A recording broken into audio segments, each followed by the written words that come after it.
Welcome back to the Loudmouth MMA Podcast Network. This is the MMA Takeover Show with Keith Shillan. I, of course, am Keith Shillan. I thank you for listening. We have so much to get to. In the third segment, I'm going to talk about the fights going down this weekend. I'm going to give my predictions for both Bellator 238, which is being headlined by Julia Budd defending her featherweight title against Chris Cyborg Justino in the main event. Plus, we have the Grand Prix matchup between Darren Caldwell versus Adam Borics, and plus in the loaded lineup. But also, we have UFC Raleigh and Junior Dos Santos, former heavyweight champion of the world, UFC heavyweight champion of the world, going against Curtis Razorblades in that main event. There's also, all the big names in that, former champion Rafael Dos Santos, you have Michael Chiesa, and much more. We're going to get to that. In the second segment, I'm going to talk to a friend that I go all the way back to the MMA Takeover days. He's one of the best writers in the world, Brandon Sibcy. He's going to come in. He's going to kind of give his thoughts on the aftermath of UFC 246 and so much more. But first, we must talk about UFC 246. It went down this past Saturday. Conor McGregor returned with a absolute destruction of the man that has the most wins in UFC history, the man that has the most stoppages in UFC history, the man that has the most high kicks in UFC history, down with Cowboy Cerrone. The Irishman gave Cerrone a little bit of his own medicine with a high kick. Earlier this week on Monday, I talked about all that. I'm going to give my thoughts about that in a second. But just some housekeeping. This is actually going to be the last time we're doing two shows in the same week. It was something we were trying out. We were trying out because we were partnering with a 24-hour internet radio station. That station is kind of working out some kinks and stuff. Some things with technical issues they're having, they're kind of working out. They're putting out their soft open soon. But us over at Loudmouth MMA, we decided to kind of go in another route for the time being. It might be a partnership we could go back to in the future, but the negative is you won't get to hear me twice a week. But the positive is, and why we decided to make the decision, is we were kind of, what's the word? We were restrained in what we had to do. We were on like a time restraint. I had to, get my segments done in under 15 minutes, do commercial breaks, and the kind of things we weren't crazy about. Now I can have a lot more freedom. Instead of being rushed, I'm going to do it in one show instead of two. I can go a little bit longer. If it's going over an hour, it can go. If there's nothing to talk about, I can go under an hour. I don't have to fill time, and just kind of gives me a little bit more freedom. So I'm excited about that. It was not something that we at the network decided. I decided it myself. I thought it would be best. Also, with time restraints, I do a lot of shows, so that's what's going on. But this is not about me this week. This week is all about Conor McGregor, the man that absolutely put on destruction. And I feel like this, the week after doing the Monday show, I don't know what's left to be said about him. It's almost like a little hangover now after all of that. But one thing that was brought to my attention that I didn't speak of on Monday was Stephen A. Smith's comments about Donald Cerrone. So let's flip it up and let's focus on Donald Cerrone for a second. Stephen A. Smith, who obviously he's a very famous media member for ESPN. He is, one of the most polarizing. He's kind of a gimmick.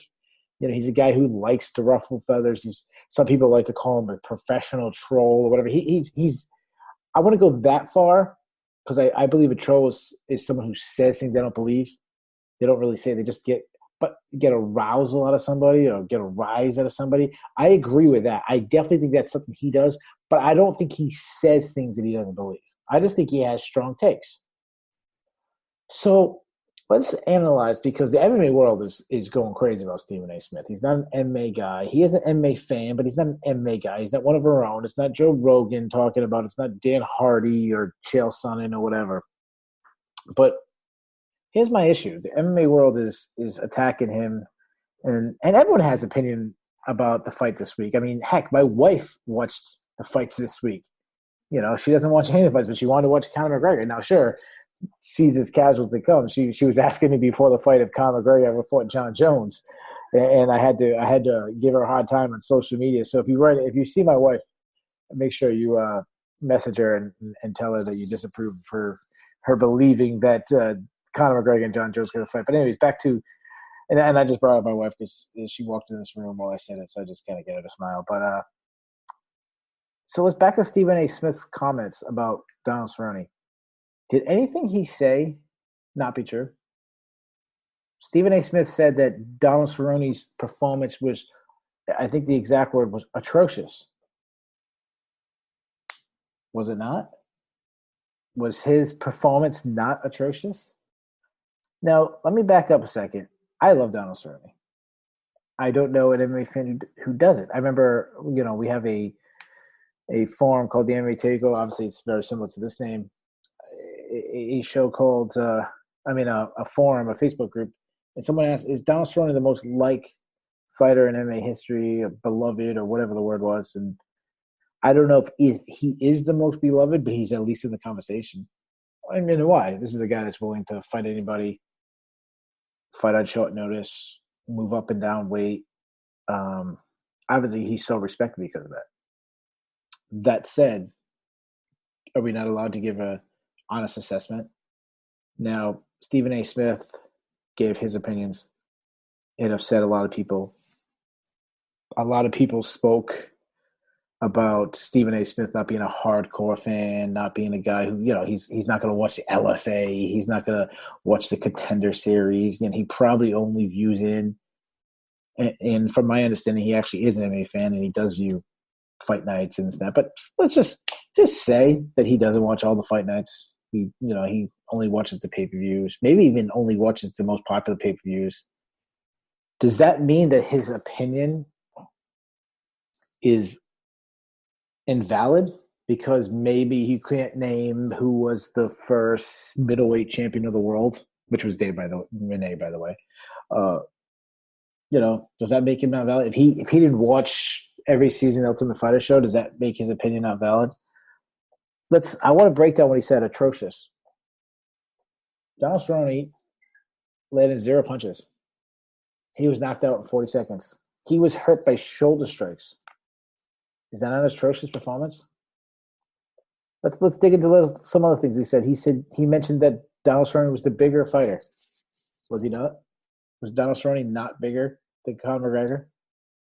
He said this it seemed like this was the biggest fight of his career. It seemed like he wasn't ready for the bright lights.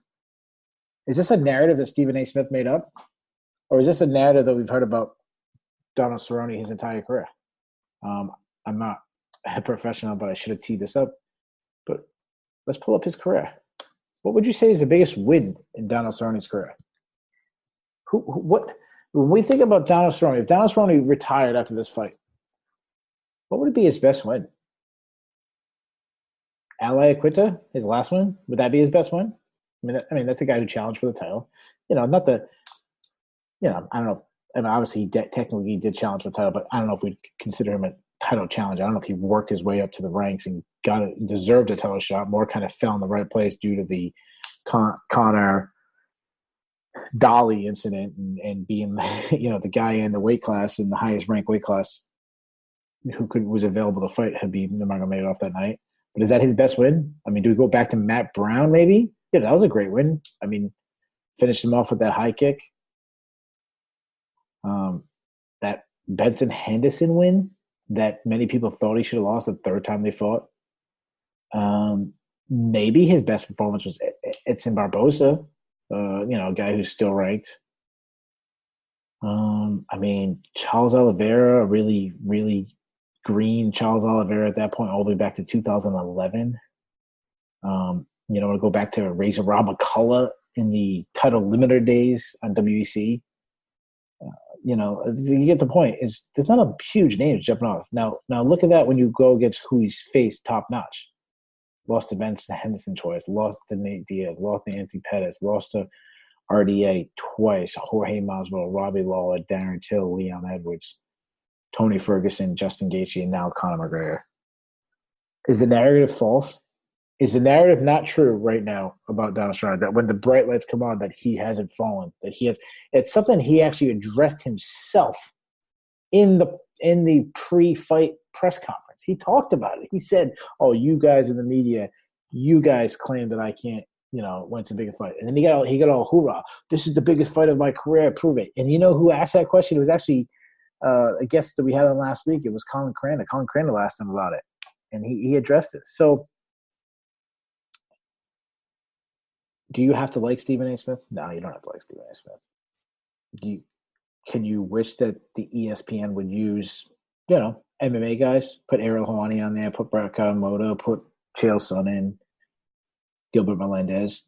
Can we wish that when we talk about the sport that these are the guys they're talking about? Sure. Yes, I agree. If that was your argument.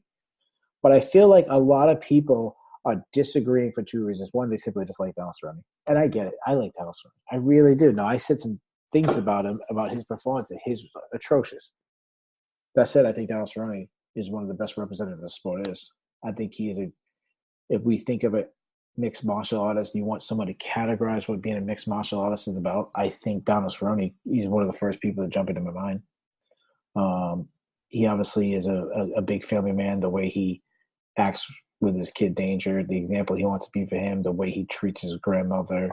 I don't know much about his wife, but he's a married man. You don't really hear a lot of negative about him outside. He seems like such a he is a person that is very easy to root for. And he just seems like a guy. He seems like a guy that I would love to have a beer with, and go jet skiing with, or whatever, go snowmobiling, or jump out of an airplane, or whatever crazy thing that Donald Cerrone wants to do that day. Like, he seems like a great dude. So I think that's one reason why people don't want to agree with what Stephen A. Smith is saying. But the biggest thing is you don't like the person, which is Stephen A. Smith. And that's a major issue. You don't have to like the person. That's fine. But when you attack the person instead of attacking the argument, that person won. That person's argument won. Case in point, go back to years ago when Derek Jeter was retiring. Keith Open got a lot of slack because he put a video out talking about Derek Jeter and basically saying, the guy was a great player, but he shouldn't be getting this much attention. He's not Babe Ruth. He's not Ted Williams. He's not Willie Mays. He wasn't that good of a player. Obviously a phenomenal player, first ballot Hall of Fame. It kind of fits being the fact that he just got voted in the Hall of Fame a couple of days ago. He just missed out one vote from being in it. And now, obviously, this is not a baseball, but you get the point. The problem is when people, just specifically Yankee fans, when they heard this argument, they didn't pick apart the argument. They started picking apart Keith Oldman. They started calling, he's a jerk. He's an idiot. I hate Keith Oldman. What does he know? Blah, blah, blah, blah. They didn't pick apart his argument because they couldn't. Because he had a very compelling argument. That I believe the same case with Stephen A. Smith right now. You can be mad that he said it, but I don't know can you disagree with it? If you wouldn't disagree with Stephen A. Smith's argument, what would you call Donald Cerrone's performance? Stephen A. Smith said atrocious. Okay, tweet at me. That's my question this week. What would you categorize Stephen A. Smith's? Excuse me, not Stephen A. Smith. How would you categorize Donald Cerrone's performance against Conor McGregor at UFC 246? What word would you use to describe it? Tweet at me your answer. My Twitter is Keith, Keith. My last name, Shillan, Shillan, and the word MMA. That's Keith, Shillan, MMA. Hit me on Twitter. Let me know what you said. One thing that Stephen A. Smith and Joe Rogan got a little debate is what did we learn from Conor McGregor? Joe Rogan said we learned a lot of stuff. Stephen A. Smith said he didn't learn stuff based on Cerrone's performance. I don't really want to get really into that, but I want to talk about what did we learn. I think the two things that really jump out to me is Conor can still handle pressure. This is a guy that went through so much in his life. Most of it brought on by himself, by his poor choices, by, say what you want, but money changes people. And it's something that his coach, John Kavanaugh, has spoken about. It's something that Conor has spoken about, that it changed him. I think money's already changing Jorge Masvidal. You see the way he's acting. I mean, look at he's coming to the event wearing a Versace robe with his chest all hanging out. So that was the guy that used to fight in the backyards. That was the guy that got mad that Leon Edwards said something to him in the backstage and walked up and punched him in the face. Like that. Look how much Jorge Masvidal looks like he's changing. Jorge Masvidal was when he beat Darren Till. All he was talking about was I want a title fight. Now that the title fight's there, right for the picking, it's the fight that Dana White said he wants. He's talking about Conor McGregor. It seems like that's the fight he wants. He did say if the money was equal between Conor and Woodley, not Woodley, so Usman, that he would go with Usman because he wants to hurt him, he wants to punch his face. That's fine. But why does the money matter? Now, of course, I'm okay with him saying, financial thing. That's why people fight. They fight for money. But that's not what he's about. You can see that he's changing between his clothes, the way he does interviews. He's changing. I am not by any means trying to compare Jorge Masvidal at this point of his career to the things Conor McGregor does. As far as I know, Jorge Masvidal now, since his rise to fame, the 2019 Fight of the Year by many people, he's not committing crimes. He's not punching old men at bars. He's not stealing fans' phones. He's not having sexual assault allegations, by the way, being thrown at him. But there is some worry. So I have a question. I'm gonna close this segment up. I'm gonna save this question that I was gonna get to. I'm gonna save it another time. But we're gonna be right back. We're gonna talk to Brandon Sibcy, one of the best journalists in the game.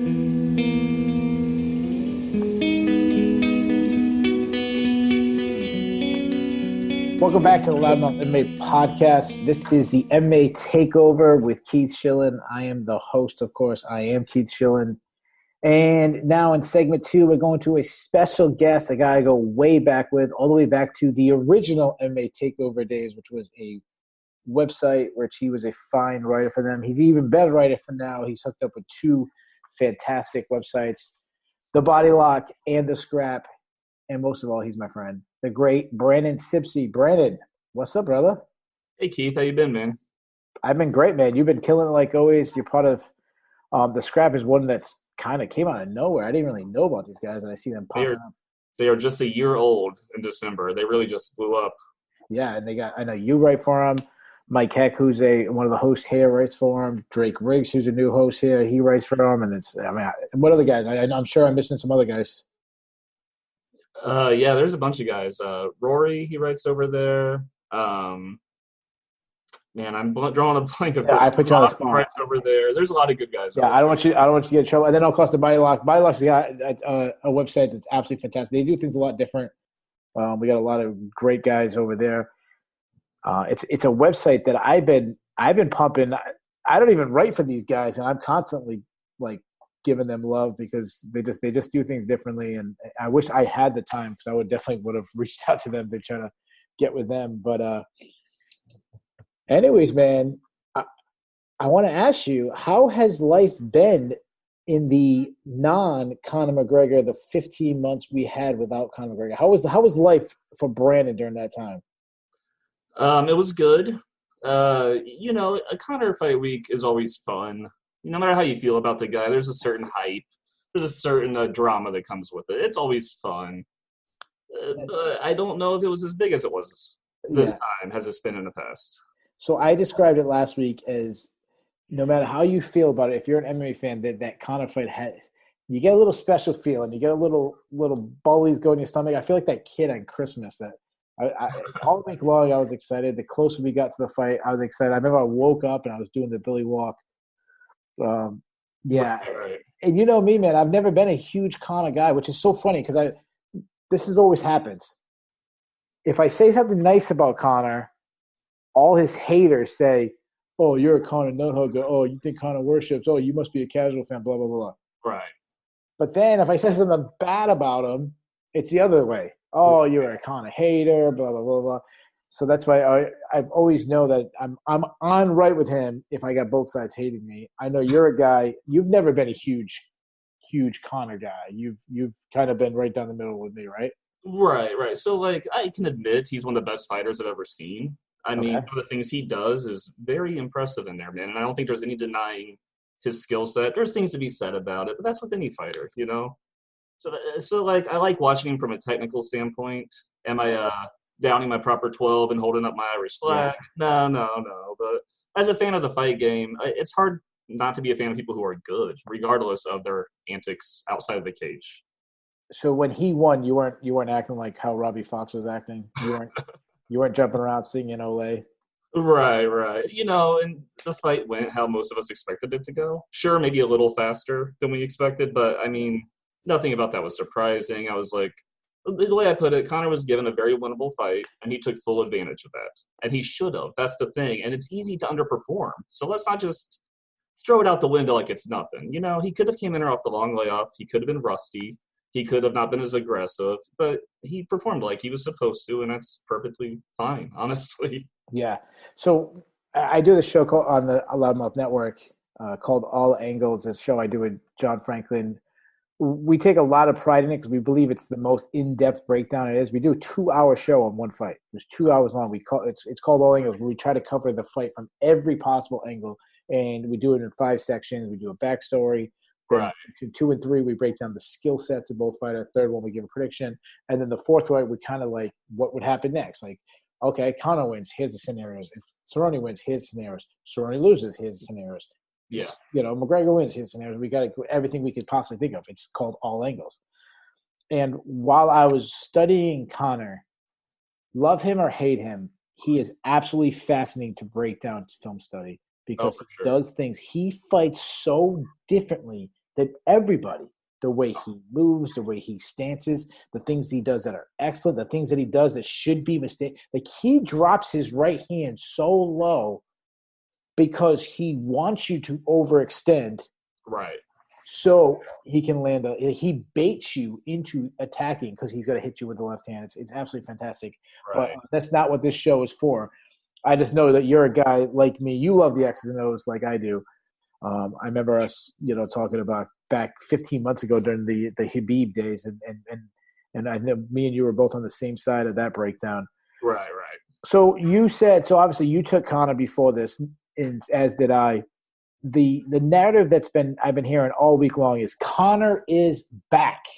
So Brandon, let me ask you this: what does that mean? Conor is back, and when you hear that, what does it mean to you?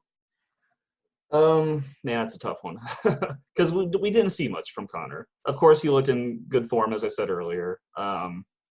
He was again given a winnable fight. So I think they're trying to push this more humble kind of Conor on us now. His Okay. PR has been terrible the last year and a half. Punching old people, the sexual assault allegations, all this it's terrible. So he was a lot more respectable. He respected the crap out of Cowboy, and he's a fighter's fighter and all this. I don't know if we can say Conor is back though yet. He has this plan. He said he wants to fight 3 or 4 times this year. Are we going to see that from him? If I'm the UFC, it's a risky one for me. I don't know. How much can I bank on this? Well, if he does fight 3 or 4 times, I mean, if you're the UFC, you give as much as you can. I mean, especially with his history, and as crazy as it sounds, with his history and the love of money and the fame, and it changes everybody. I don't care who you are. When you start loving money, it changes you. Right. And he has that FU money. Mm-hmm. And when that comes, stupid, poor choices. Right. The time frame for him could be only this year before he does something totally stupid. It was like when John Jones. Every time John Jones come back, it's like, well, rush and get him a couple fights and try to get the most out of him before he does something stupid. Right. Yeah. Kind of like the same way with Conor. Like if he's gonna, sure. Now, if Conor is willing to fight 3 or 4 times a year, well, that goes back to the 2015, 2016 days where that was the reputation of Conor.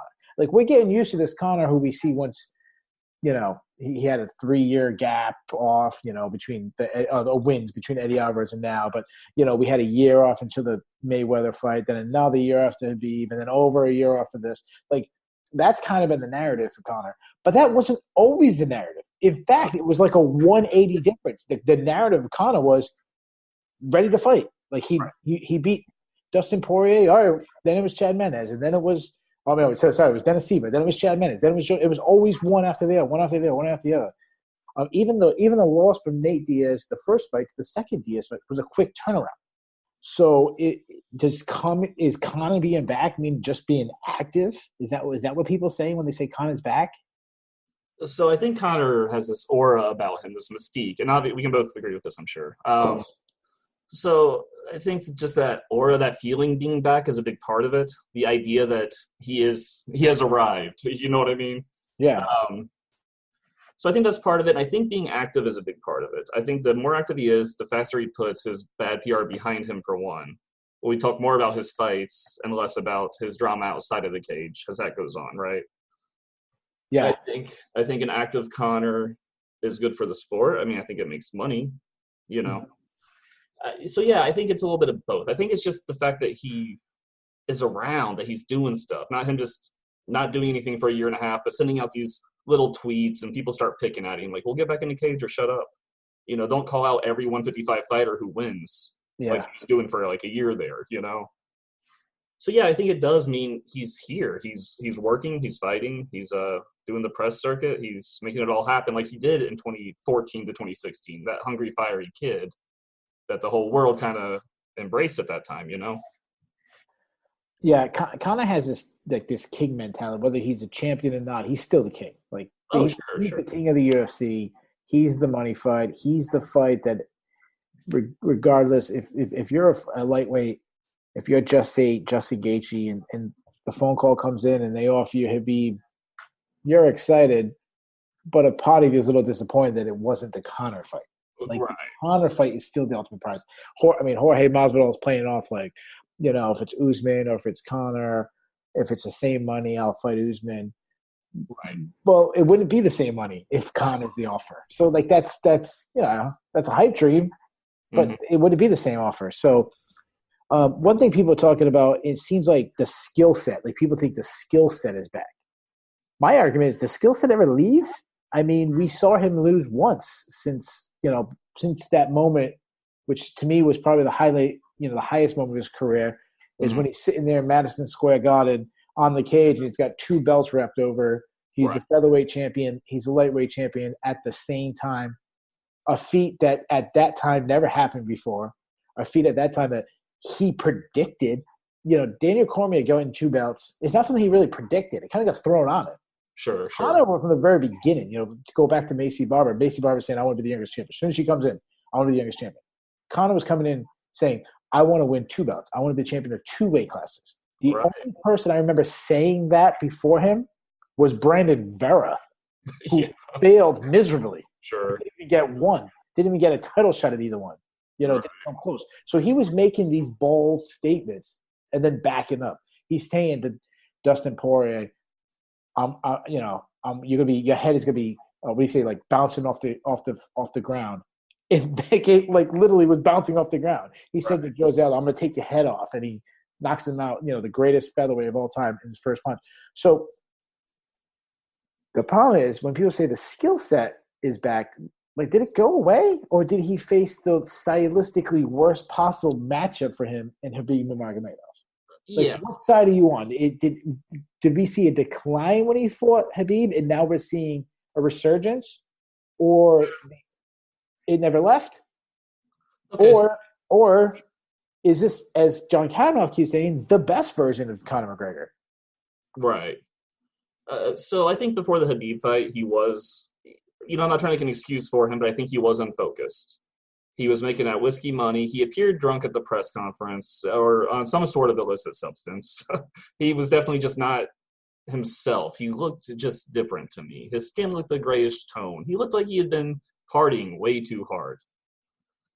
So would he win the Khabib fight if he was focused and all this? You can't really say. Would I still have picked Khabib if I knew he had the best camp of his life? Yes, I would have, because I think that's a terrible matchup. I agree. Of course, it doesn't even really matter, but, like, of course I'd pick Mayweather to beat him every time. You know, but because that's one of the few fights he's had in between his last win, you know what I mean? So I think the Conor we're seeing now is maybe a more focused Conor. I can't say that. He's saying that in the pressers. He's calm. He's looking better at the pressers. He looks physically better than I think he did a year and a half ago. So the skill, I think the skill is there. I think how much work and time he puts into it matters. I think him maybe thinking he's just going to go there and knock Khabib's head off with one punch was part of his mentality at that point in time, because he'd been doing it to so many other people, you know. So I think the skill's always been there. It's just how focused is Conor? How hard is Conor hitting the gym? How often is he bringing in new partners? I'm not a coach. I can't tell these fighters what to do. But yeah, I think a focused, we may be seeing a refocused Conor. And maybe he had to get in a bunch of trouble for that to happen. Maybe he had to go that dark route for a while, that party route. And maybe he is refocused. Maybe in 5 months we hear he gets arrested for something else crazy. I mean, it's hard to say with this one fight, this one little fight buildup that we had. It's hard to tell still. So this is kind of seems like, chapter 2 of the Conor McGregor, or the sequel, or, the comeback, however you want to describe this. Right. That's a question about Conor. He did so many amazing things. He did, the Mystic Mac. He said things, he said outlandish things, and then made it happen. Sure. That said, because of all he accomplished, double champion, can part 2 be successful? And what I mean by that is the standard he set in part 1. It's like, Godfather 1. Godfather 1, the first Godfather, might be the greatest movie ever, if it's in the conversation. Right. But Godfather 2 is up there. It's not a disappointment. Mm-hmm. But with most movies, it's not like that. The first one's a great one. The sequel can never live up. The sequel might actually be a good movie, but because the first one's so good, it can't live up. Like, Godfather is probably the only one that's ever lived up. Like, what is Conor? Can he live up to it? And then if so, what does he have to do? Does he have to win a third title? Does he have to capture the belt again? Like, what does he have to do to make it a successful part 2? So I don't know if you can ever capture that again, 2014, 2016 run. I think my dates are right in there. But that Aldo, that Alvarez, that Mendez, all that. I don't know if you can capture that again. I think it was new. I think he had a certain fire within him. I don't know if we can completely capture that, but I think what he can do is take more big fights, which I'm sure you're going to get to soon. But I think a big fight with Masvidal. I think Nate Diaz trilogy. I think these things are fun, entertaining fights that will sell a lot and will bring his fans back. People know Diaz. People know Masvidal now after his insane 2019 he had. He's one of the biggest names in the fight game out of nowhere, And they've both kind of flirted with the idea of fighting. So I think these big money fights are where it's at going forward. And I think that's how you keep the brand hot. And if he was to go back down, we'll say he goes back down, we'll say he beats Khabib. Of course, that'd be massive. But that's a risky fight, and nobody wants to see that fight right this second. People want the money fights right now. And I think that's a good gauge for UFC, right? Yeah. So if you can't trust Conor to knock out your champion and disappear for a year and a half, let's give him a fight or two like Masvidal or a Diaz. And then he's definitely staying around for a while. Okay, now maybe we work out a title shot, because we know that's never far away with Conor, sure. No matter how we feel about it. Yeah. So you're talking about matchup. You threw a couple of names out there. So if you were the matchmaker, the UFC comes to you. Now, this is the question everyone's getting. Everyone's got their opinion who you should fight next. That's the question. I mean, you look at the press conference. Every reporter there found their own way of asking Conor what's next. They asked their own way of asking Dana White what should be next to Conor. So now, say Dana comes to you and says, Brandon, whatever you say, whatever you think's best, that's what we're going with. What would you give him? I'm a little torn on the Masvidal and the Diaz, but I think one of those two guys. Again, Masvidal's one of the hottest names in the game right now. People are saying he's big for Conor, but I mean, he was a 155er. He's definitely put on muscle. I'm not saying he hasn't gotten bigger since then.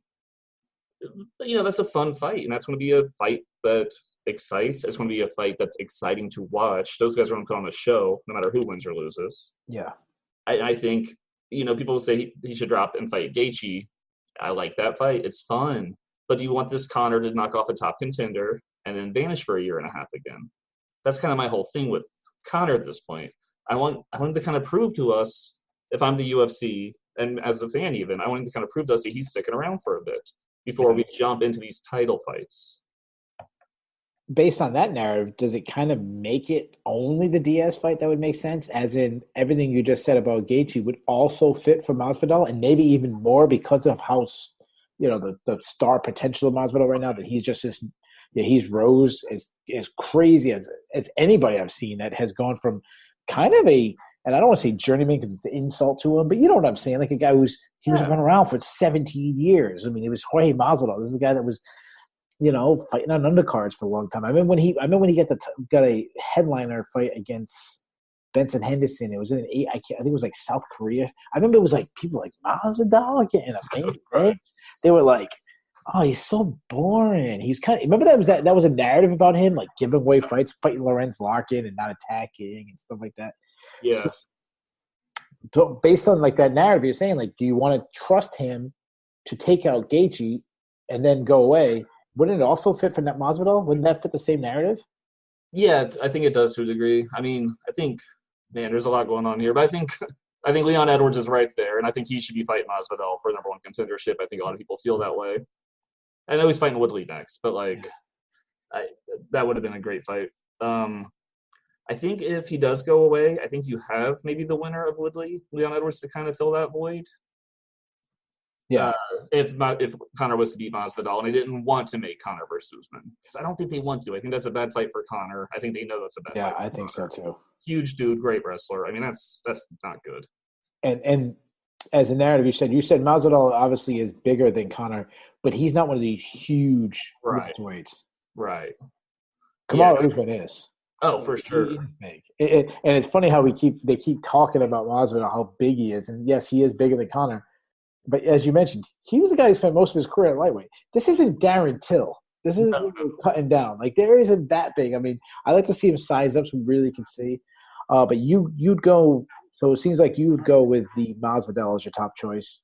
I think I would. I think that's just a big fight to make right now. I think there's kind of a backup in the wings with the winner of Edwards Woodley if they kind of want to if they want to have a contender lined up still. I don't know if there's really that at lightweight, though. So – Dana White, it sounds like he keeps saying it sounds like Conor taking on the winner of Khabib, Tony. I don't think that's what's going to be because Conor doesn't really seem that interested. He seems like he said, I haven't got back to it yet. It's like it kind of make it sound like, if it's available, I'll take it. But he seems like he kind of wants to get back quick. That fight happens in April. You have Ramadan, possibly, who knows, with those two guys, injuries. You could be looking at the last quarter of the year. It sounds like that's not what Conor wants. So they don't seem like they really want to make the Masvidal fight. They keep talking about Masvidal versus Usman, even though Usman's out with an injury. Yeah. So I kind of have a little conspiracy thing that I was just kind of thinking about today. They gave Cerrone a winnable fight. I mean, the fight against Cerrone was a winnable fight. I mean, the narrative, I think everybody said, well, what's the problems that Cerrone always has? He has problems with southpaws, people who like to work the body, people come out fast, pressure, in big fights. Right. 1, 2, 3, 4, check all four. Kind of checks all four boxes. So it was a winnable fight, big name. But what happens if your cash cow loses now? What happens if we miss out on that Khabib? So I kind of feel like it's going to be two ways. Either they somehow get him in that Khabib fight, however way possible, or the other option is give him one or two more winnable fights so the Conor versus Khabib fight will be there, that someone can't come in and ruin it. If he loses to Dustin Gaethje, it's probably ruined, or it puts it way on the back burner. If he loses to Masvidal, even the upper weight class, I still think it really – because to the casual fans, they don't know it's upper weight class. They don't know, like, sure, it's not the same. Masvidal's big. I mean, my wife is as casual to come. She asked me if Conor McGregor fight John Jones. Right. She's a casual. She don't know. Right. A lot of people don't. So do you agree with my theory, or am I just kind of thinking too much into it? No, I see what you're saying. So do you think like the Diaz fight would be a good fight for now? I think it's so I've done the show. I've said it on the recap show that I think the Diaz one. I've said it 3 times this week. I said it on the recap show. I said it on the between the links, and I said it on the first session of the MMA Takeover this week. I think it makes sense from a name perspective. The biggest reason why is Diaz, to me, I don't think he looked that great against Pettis, and I think he looked awful against Masvidal. I think it's a trilogy fight that needs to be finished. Conor think about Ali Frazier. Would Ali have been the star if he didn't fight Frazier the third time, didn't win that trilogy? Yeah. So, one, he can win the trilogy. Two, Diaz is so for the pickings right now. So that if Conor gets this right now, I think Conor not only beats Diaz, he might put him out. He might put him out early, like he almost did in the second fight. Actually, he almost did in both first and second fight. Now, imagine if you haven't seen, or even that, like the questions box about Cerrone, you put Conor in and he smokes him. Then it's like, whoa, last time they fought was this close war, and now he's smoking him. This is the best, and it plays into that Conor's narrative. This is the best one. So I just feel like it checks so many boxes, and at this point, I don't think he's the threat that Masvidal is, that Usman is, that Gaethje is, that whoever. And honestly, as crazy as this sounds, I don't even hate the call-out of Paul Felder and obviously Dan Hooker, the winner of that match. I don't even hate that matchup. Right. And I get another wild card that I don't hate. Is RDA. If RDA wins this week, that was a fight that they were supposed to happen, never happened. Maybe run that one. I'd love to see that one. That'd be a good one too. So I think it's going to be somehow get him in the Habib or one of those, like the next tier down, the one that doesn't seem as big of a threat. That's what I think is going to happen. Again, I think that's smart. And I think that goes back to kind of what I was saying about how this is how they can kind of tell if Conor is going to stick around for us this time for a bit, and maybe now he will get closer to that title shot because we can kind of trust him not to just leave us again. You know what I mean? Yeah, I'm with you. So I want to change. I only got a couple more minutes with you. I want to change the direction because in the first segment, I talked about Donald Cerrone. I talked about Stephen A. Smith, his comments about Donald Cerrone, and I know you're not a big other sports guy. You usually just combat sports, but I'm sure you kind of heard the comments he said. He called Cerrone's performance atrocious, and I stood up for Stephen A. Smith, and I said, basically, you can not like the guy, that's fine, but attack the argument. If Joe Rogan said what Stephen A. Smith said, I think it would become the narrative, it would be this outcry. And my question is it a right word to call Donald Cerrone, who got knocked out in 40 seconds and didn't land a single strike? Is it correct to call it atrocious, or is it wrong? Or is Stephen A. Smith wrong by calling it atrocious? Oh, man. So that's a tough one. I think you should what can you say about his performance? He didn't have a performance. He didn't have one. It was him getting battered, landing one strike, I think they said. Can you call that atrocious? I don't know if that's necessarily on him. So, like, if a fighter wins a fight and does absolutely nothing but maybe clinch, I would say that's an atrocious performance, personally. Like the home Pennington fight? Yeah. I think the fight was atrocious, sure. I think that was atrocious. I mean, you can say it's a good game plan. You can say it's this and that.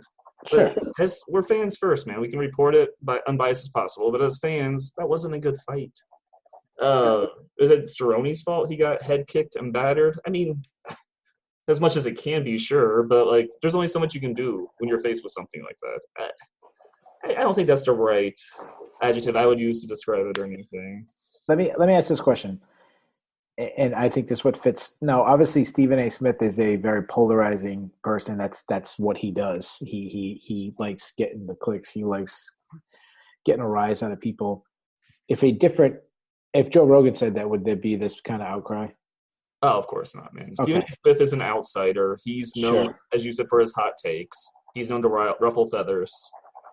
So, yeah, no, he's definitely getting the bad end of this because of who he is. Sure. If Joe Rogan would have said it in passing, like at the end of the broadcast, people would have forgotten about it, I think. Yeah. It is a little bit of, I can beat up my little brother, but you can't. Oh, for sure. Yeah. Joe Rogan, we disagree with him a lot. People who are fans of the sport disagree with him all the time. He's had some really bizarre narratives during fights lately. I think a lot of people have noticed that and called him out on social media. Yeah. But still, a lot of fans, they eat it right up. They soak it right up. And as you said, it becomes the narrative. It becomes the law. Yeah. I mean, if you listen to the interview with Michael Bisping this week, he pretty much said the same thing Stephen A. Smith said, and there was no outcry in Michael Bisping saying, and I know obviously being a fighter, they definitely get a little bit more rope. The fighter gets a lot more rope to hang themselves than a writer does. Than if me and you said it, I'm sure I might get some slack by saying, I agree with Stephen Smith. How could it not be atrocious? Right. Now, let me ask this. Let me flip it again. Stephen Smith says it, but say it was Kamaru Usman versus Colby Covington, and the fight didn't happen. One of the fights of the year, but it was a 40-second knockout. Kamaru Usman took out Colby Covington in 40 seconds. Do you think there'd been an outcry? Do you think there was still the same treatment that Colby Covington would have got? Oh yeah, well nobody likes Colby Covington except for you, Keith. So no, I'm just kidding. But no, seriously, no, he's ran his mouth. This like when he got his jaw broken. Everybody, the social media filled up with it, man. You run your mouth, now you can't talk, blah blah blah. Of course, no, he gets the worst things that happen to Covington, and I think most people are going to be like, okay, whatever, cool. But see what I'm saying? Like, what would the MMA community went with the outsider? Or would they go with the fighter they don't like? Where did their loyalty? Where would it go? Because they don't want either side. What I mean? Right. I just don't think there would have been as much conversation around it had a fighter said it, or had it been said about a guy like Covington or some other annoying brash fighter. You know what I mean? So let me one last question. I'm going to let you get out of here. So Donald Cerrone, the narrative about him has been his inability to win the really big fight. I kind of looked through his record, and he's got some good wins. Edson Barbosa, Ally Quinta, the very controversial win of go with Benson Henderson, this and that. But there isn't that like marquee fight, that one that really like, well, this is the one. This is the fight where Donald Cerrone. This is it wasn't his Michael Bisping knocking out Luke Rockhold. And I'm not saying he even needed to get the title, but that is when you think of Michael Bisping, that's his big moment. Yeah. When you think of whoever, there's always that big moment. Donald Cerrone is very cloudy what his big moment is. So let me ask you a question. Being that this was by far his biggest fight in history, terrible performance, how would people's opinion of Donald Cerrone be? Like when he decides to hang it up, did this fight change people's opinion for the much worse? Like, will the narrative be different about Donald Cerrone? So for people who follow the sport closely, I don't think so. I think we know Donald Cerrone as this workhorse, as this guy who will fight anybody, the guy who will fight on a moment's notice. We all know he took 6 fights some years. This is what we know the guy for. He's an action fighter. Now to a more casual fan, or maybe somebody who doesn't watch it as much, but knows Cerrone quite, okay, that might kind of be like, man, after the Gaethje fight and now this guy was kind of washed up. He wasn't really all that good. Because, people have very short memories in the sports world. I think the people who know the sport and the people who follow the sport will always kind of look at Donald like, we know he wasn't good enough to be the champion. And that sucks because he's this fighter's fighter. You know what I mean? He's the guy that people look towards when they talk about these roughneck old school fighters, A lot of guys these days aren't taking a fight every 6 weeks because they have brands they're worried about, because they have things going on. They have sponsorships. So how do you look at – so does this hurt his career? No. I think this went how most of us thought it would. And I think we still think the same about Cerrone.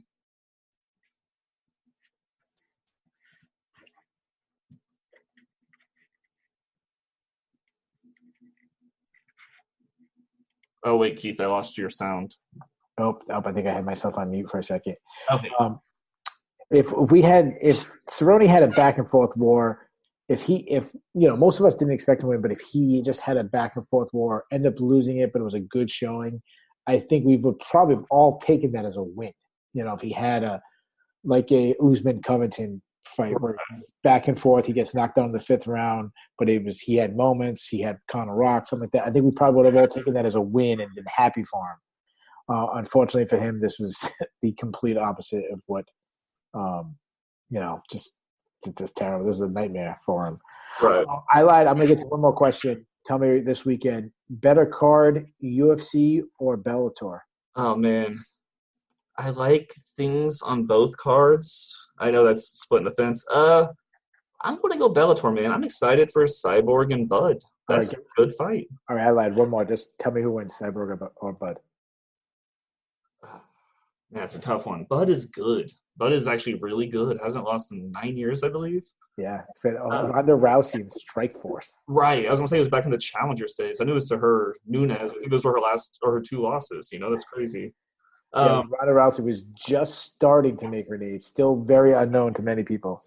oh yeah, yeah.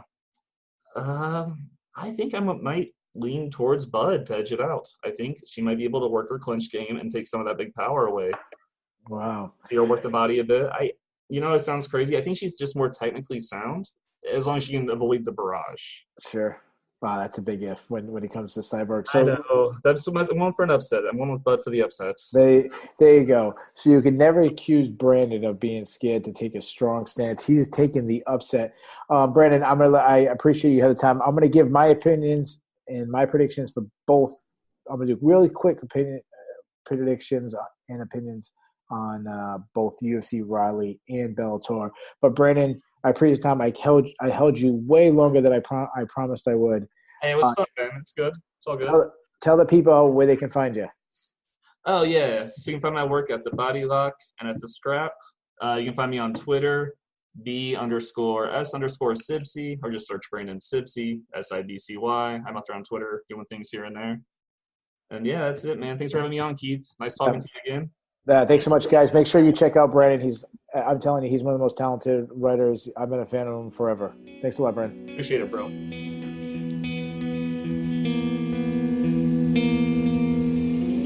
Welcome back to the Loudmouth MMA Podcast Network. This is the MMA Takeover Show with Keith Shillan. I am your host, of course. I am Keith Shillan. I want to thank Brandon Sibcy. He is a writer for the Bodylock and for the Scrapped. He's a fantastic journalist. I just want to thank him for taking the time and giving us all his thoughts on the whole Conor Donald Cerrone UFC 246 situation. He is one of the guys backing the fight for Jorge Masvidal next, though he does agree with me. He's intrigued with the Nate Diaz fight. We've been going long. I went about twice as long with him as I planned on. That's one of the benefits by having no longer the partnership with internet radio. We're not really confined, had to get it done under, I think it's like 55 minutes. We have to have everything, including breaks, done. So that's one of the flexibility. That said, I do want to I want to try to be consistent, try to stay close to an hour. I do like to talk. So the last segment, I'm going to just give my predictions. We have two big cards this weekend. First, we have the UFC Fight Night card in Raleigh. The prelims start at 5 p.m. The entire card's on ESPN Plus, so hopefully the pacing will be pretty quick. I'm going to try to make these very brief. We have the breakdown show. They do a much better job. And then I try to leave my longer predictions for the all angles, which is what me and John Franklin cover. I'll start from the bottom, work my way to the top, and then I'll head over to Bellator. I'm really going to try, especially the prelims, to make it very, very short. Let's start with Herbert Burns versus Nate Landwehr. Nate Landwehr is a guy who's got a lot of hype, a lot of excitement. Herbert Burns is a guy that I studied on the Contender Series. You know what? When I watch the film on Nate Landwehr, I don't really see the hype that a lot of people are. Herbert Burns is a really good jiu-jitsu guy. Not much in the stand-up, a little bit of wild man in the stand-up. You know what? I'm going way too long than I expected. If I keep going like this, this is what I like to do. I like to break down. So you know what? I'm going to trust my European friends who are really big into Landwehr. Like I said, I haven't seen it in them, but let me say, I see a UFC caliber fighter, but I see people predicting this guy's going to be a champion one day. I don't see that. I know the guys at MMA On Point were really big on him. I don't see what they're saying, but you know what? Maybe I can just. So I'm going to trust them. I'm going to take Landwehr. I'm going to say it's going to be close back and forth. I'm going to take him by decision. The return of Brett Johns. He's been out for a really long time. He's taken on Tony Gravely. Brett Johns has been out since August 2008. But you know what? His last two fights, he lost to two really good fighters, Aljamain Sterling and Pedro Munoz, 2 guys who were top 10. He's taken a step down in competition, taking on Tony Gravely, who's making his this is his UFC debut, right? Yeah, his last fight was like a tennis series. Gravely is a guy that has a lot of experience, 19-5, but if you look at in years, he only made his debut in 2015. His guy who's been trying to stay active. It's hard to understand what Brett Johns is at this point, being that he's been out. He's a really good technical fighter, but Gravely has that wrestling in his back pocket. He's a guy that I've seen on the regional scene a lot. You know what? I don't know. I'm going to go with the upset. I'm going to take Tony Gravely. I don't know. I don't look at the lines. I didn't know it was upset. Speaking of someone who's been out of competition for a while, Sarah McMahon returns taking on Lena Landsberg. Lena Landsberg is a girl she's been pulling up some upsets. I know in her last fight she beat Macy Barber. Before that, she beat Tanya Evich in back-to-back fights. Going against Olympic silver medalist Sarah McMahon. The big thing about Lena Landsberg is like she likes to battle in the clinch, land knees. She kind of muscled around Macy Barber. I don't think she'll be able to do that against Sarah McMahon, the big silver medalist of wrestling. McMahon is getting up their age. I think she's 39 years old. She just had a baby. She's, I don't know if her mind's in it, but if she's close to the best we've seen at Sarah McMahon, I think she could pull us off with a heavy wrestling game. I'll take Sarah McMahon. Felipe Claras, a guy that pulled off an upset in I think it was his last fight. I guess Domingo Pilarte kind of beat him off the ground. He's going to want to try to take down Montel Jackson. Montel Jackson's a guy that's got a lot of hype, looks good, big, long, rangy guy in the weight class, improving every time. I think was his last fight against Brian Keller. Was it been that long since he? Oh, Andre Sigma. Yeah, he beat up Andre Sigma, but before the Brian Keller, actually, Ricky Simone. His last 3 opponents: Ricky Simone, Brian Kelly, and Andre Sigma. 3 veterans of the game. I like Montel Jackson. I think he picks him apart. Might even get a late stoppage. Justina Case versus Lucy Pudilava. I have no idea who wins this fight. This is a tough one. I didn't really do a lot of tape study this week that I wanted to, like I normally like to do. I think I had a little bit of UFC 246 hangover. Every time you have one of those UFC pay-per-views, I probably dig in too much, especially with the All Access, that I kind of slack on my tape study. So between Justine Case was a girl in the Ultimate Fighter that had a lot of hype. Pudilava, she's 8-5, but she's been competitive in some fights, some really close fights. I know she gave Irene Aldana everything she could handle. Not a good showing against Antonina Shevchenko at submission, but I think that's more fluke. You know what? I'm going to go with Lucy Pudilava. I'm assuming she's probably, I should probably just pull up the betting lines. That's what the best guys do, is pull up the betting lines. Let me pull it up real quick. Lucy Pudilava. Oh, actually, I'm way off. Lucy Pudilava is the favorite. Next fight is the weirdest fight on the card. Arnold Allen versus Nick Lentz. They were supposed to fight 2 opposing guys. Arnold Allen was supposed to fight Josh Emmett. Nick Lentz was scheduled to face Dan Narimani. Lentz is weird. He was going down to 145. A guy who hasn't been down to 145 in a while. I remember when he had that feud with BJ Penn. One thing he said is, "I will not fight at 145."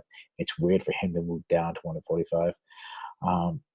He's a guy that I kind of feel like he's in the back nine of his career, kind of hanging on. I'll take the younger guy, Arnold Allen. He's a guy that a lot of people are very, very excited, and he's 50-1, the Great British Fight, and is he the next champion to come out of Great Britain? I doubt that. But one of them, Macwan Americanis, I was getting, there was a split decision. Maz Burnell's a tough fighter. Jordan Rinaldi, big for the weight class. Gil Melendez, obviously a crafty veteran, but he's seen better days. But I'll lean towards Arnold Allen. I know I'm talking way too much. I kind of want to make this segment short, but I can't help it. Bevan Lewis, Daquan Townsend. Daquan Townsend made some noise this week. My man Nolan King, who we had on the show last week, spoke to Townsend, who shared all his thoughts about testing positive for cocaine and fentanyl, and why he got into USADA suspension. He declined, basically says he's not a drug user. He doesn't know how to get in the system. Bevan Lewis is a guy that one time was getting compared to John Jones. He trains with John Jones. He had a really tough fight, Uriah Hall, in his first UFC fight. Looked fantastic. Was winning the fight until he got knocked out, and then followed up with a terrible. He was very gun shy against Darren Stewart. I wonder if he's going to be gun shy back against the wall. in a talent sense, he should be able to take out Daquan Townsend, but I'm a little shaky. I would definitely not bet that fight if I was a gambler. Not that I am a gambler, especially at Bevan Lewis negative 440. I'll take him. He's long range fighter. He's shown. I mean, he looked really good against Uriah Hall, but didn't perform. On to the main card. Jamal Hill, a guy that was on the Contender Series, taking on Darko Stojic. Stojic, he's got a terrible fight IQ. He's a decent fighter. The Kendi and Juku, was it kneeing him in the groin? I can't remember what it was, but he got 2 points taken off on him. Hill is a long range guy, very good striker, likes to work from the guard on the ground, but he's very raw. I'm going to take Stark. I think he's going to get his head out of his ass and get a win because, I mean, he's got talent. Hill's a guy that seems like everyone is taking to win. The lines have him as a negative 125 favorite, so not that, close to a pick'em fight, but I'm going to go with Stojic. Angel Hill versus Hannah Cipher is in a surprising fight to make the main card. Angela Hill is replacing Brianna Van Buren. I definitely would take Van Buren to beat Hannah Cyphers. Cyphers versus Angela Hill. Angela Hill, she's so aggravating. Cyphers is not someone. She's just not a good athlete. I guess I'll take Angela Hill. She has faced tougher competition. I'll take Hill. Jordan Espinoza versus Alex Perez is probably my favorite fight on card. Espinoza, a well-rounded fighter, really slick submissions, good guillotine choke. Alex Perez, his fight against Shody Torres, he beat the brakes off Shody Torres. Got a lot of hype. People started to get excited about him. Then he faced Joseph Benavidez. It looked terrible. Got smashed in the first round. Came back against Mark De La Rosa. Man, this is a tough one. Like I keep thinking Jordan Espinoza, just because of his finishing ability, but I'll take the guy with the highest. Alex Perez, co-main event time. Rafael Dos Santos versus Micah Chiesa, former UFC lightweight champion Rafael Dos Santos versus former Ultimate Fighter champion Micah Chiesa.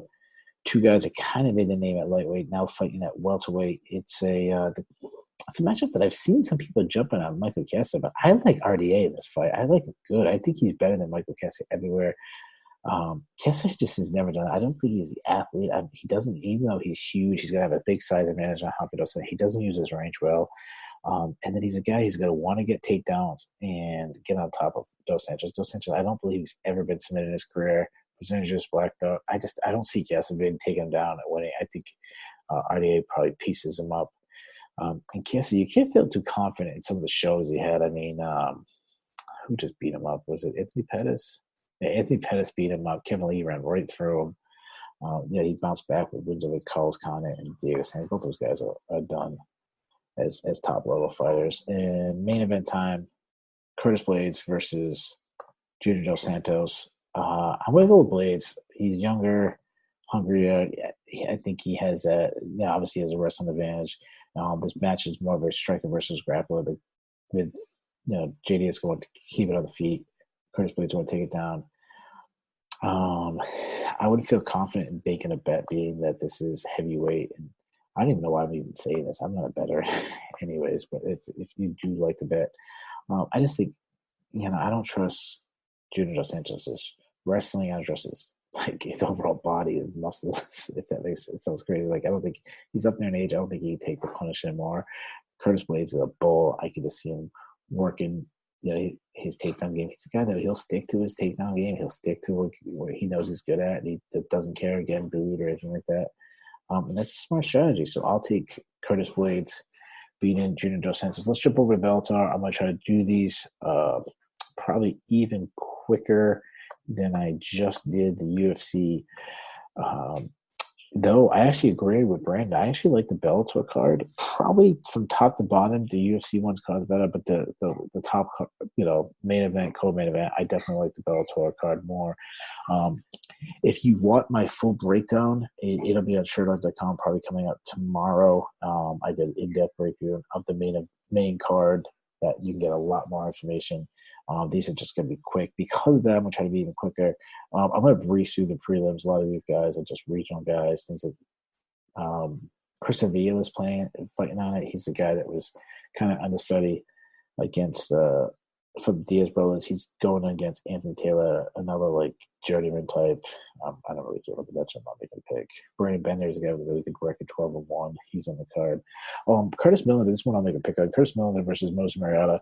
Millender is a guy that obviously he fought in the UFC. I was surprised that he got a really good strike. Moses Mariota, I have a funny story about Moses Mariota. I wrote a prospect list, top 8 guys. I think it was like 2018, where I was saying who's the guys that should be signed by the UFC. My list consisted of Jack Shaw and Bernard Jandaroba was on the list, and Sean Brady made the list. Mike Davis made the list. I don't remember all the guys, but pretty much everybody that made my list is in the UFC except for Moses Mariota. And the reason why I'm laughing about this is he didn't make my list. My editor, who is friends with Moses Mariota, is a website I no longer work for because of practices like this, pretty much put Moses Mariota in the article, the guy that I wasn't that big on. I think Curtis Millender smokes Moses Mariota, tears him up on the feet. I think Moses Mariota might get back to the first round. I'll take Curtis Millender. AJ Agazan versus Adele Altamimi. I don't know how to say that right. It's kind of like a journeyman against AJ Agazan. Agazan has not looked good in Bellator cage. This is a guy who's an NCAA wrestler, high level jiu-jitsu. We really expected a lot from him. And he has not looked good. He lost his first, bounced back his last 2. Probably a step up in competition. I'll take him. I can't picture him getting any worse, so I'll take AJ Agazan. Aaron Pico, the once very hyped up prospect, now sitting at 4-3, taking on Daniel Carey. Carey, the guy known for his jiu-jitsu, got a little more experience, 30-year-old. Beat Gaston Balonis, guillotine choke. This is not a walk in the park for Aaron Pico. That says I think it might be a right matchup where the guy's not known for his punching, can kind of protect Pico's chin. I'm still believing in Pico. In his 3 losses, he was winning all 3 fights. He probably lost 5 seconds in each fight, and it cost him. He needs to really learn how to protect his chin and his neck and chokes and. Little to potential. I'll take Aaron Pico. JJ Wilson, 4-0 in Bell. 4-0 is a guy I've heard, from Australia. I've heard some things about him. I don't know enough on to make a pick. He's going against Mario Navarro, has a losing record, so I don't expect much. Ava Knight, going on to the main card, Ava Knight, boxing champion Ava Knight versus Emily Geddes. Emily Geddes is going to be one of 2 of the married couple who's going to be on this card. Geddes is, from what I've seen her, very wild, tough kind of haymaker type, but I was impressed with Ava Knight. Now her wrestling and grappling has a long, long way to go. But when she was taken down, she didn't panic. She found ways to work back feet, and when she's on her feet, she has a massive quick hands, good footwork. She was landing punches while backing up. I definitely like Ava Knight. I think she might take out Emily Geddes early in the fight. Speaking of Geddes, her husband, Jason King, another, how should I say, journeyman type. He's a long, rangy guy, not really a good athlete. He's going against Raymond Daniels, a decorated kickboxing, Bellator kickboxing champion. This is the guy who did the 720 knockout, one of the best knockouts, not only of last year, but in history. If it wasn't for the historic flying knee knockout from Jorge Masvidal, this very well probably would have been the knockout of the year. Raymond Daniels he's 39 years old, so he's not someone that I think Bellator can really invest too much in at this age. But he could lose, he could get taken down. But I'm gonna guess he can keep this on the fleet and eventually knock out Jason King. See late in the first round. Juan Archuleta versus Henry Corrales, 2 guys that was in the Bellator featherweight tournament. They're no longer in it. They both got eliminated in the first round. Kind of a consolation round type matchup. I'm going to take Archuleta. Henry Krause was exposed with the wrestling of Dorian Caldwell. Archuleta is also a former NCAA wrestler. I think he can get takedowns and win that fight. I'm going to take him by decision.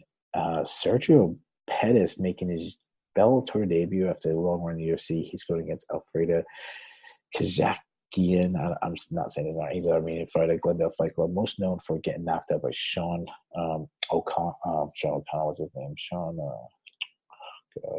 O'Malley, excuse me, on the Bantamweight Contender Series. He also lost to Ricardo Ramos on Looking for Fight. But he's also fought some good guys. He's big. He's a featherweight moving down to bantamweight, while Pettis is a flyweight moving up to bantamweight. He should have a big size advantage. And Pettis is very technical striker, likes to work at a slow pace, kind of pick apart, kind of point fight him. That's not Alfred. Alfred likes to bring the action. He's a big, heavy hitter. I think he's won. He beat Albert Morales, UFC veteran Albert Morales, but knocked out Chris Beal. You know what? I'm sounding the upset. I'm taking Alfred Kajakian. I don't know how to say his name. I apologize. I'm taking him in an upset. I think he might catch Pettis. Pettis is struggling at bantamweight. It's a fight. If I was a Pettis fan, this is not a warm-up fight. I think Alfred might pull the upset. Co-main event time. Darren Colbert, Anna Borgs. This is a tough fight. Borgs loves those flying knees. He did the Pico. He did it another time on Bellator. And that alone is going to make Darren Colbert really be wary of his shot. This guy obviously wants to get the fight to the ground. On the feet, Caldwell likes to throw a lot of kicks from distance, but he does it to range find, to close distance. He doesn't really want a brawl with Borgs on the feet. I'm going to take Caldwell wrestling to out-wrestle Borgs and get a decision. While Borgs obviously knocked out Iron Pico, he did struggle. He was taken out many times by Iron Pico, and I think Caldwell could find the similar strategy and take down Borgs and win this fight. And on main event time, Julia Budd, been undefeated for, I think, 9 years, taking on Chris Cyborg, one of the greatest fighters of all time. Yeah, 2011, going on 9 years, the last time Julia Budd won. Taking on Chris Cyborg. Brandon picked Julia Budd. I'm going to adamantly disagree with her. She is a technical fighter. She likes to grind against the fence. She's a girl that will fight at a very slow pace, and that's not Chris Cyborg. Chris Cyborg will come in, look at a swarm, land big shots, and I don't know if Julia Budd will be ready for that. I'm going to take Chris Cyborg. I think she's going to get her out of there in the third round, and she's going to capture gold for the fourth time in her UFC debut. Bellator debut. She'll have her fourth major belt. Be the Bellator belt, the Invicta belt, Strikeforce belts, and of course the UFC belt. She'll have won the featherweight title in 4 major organizations. Pretty incredible. So I am taking Chris Cyborg. I'm supposed to take a lock this week. I didn't think of it that quick. I just throw one out there quickly without really digging into my lock.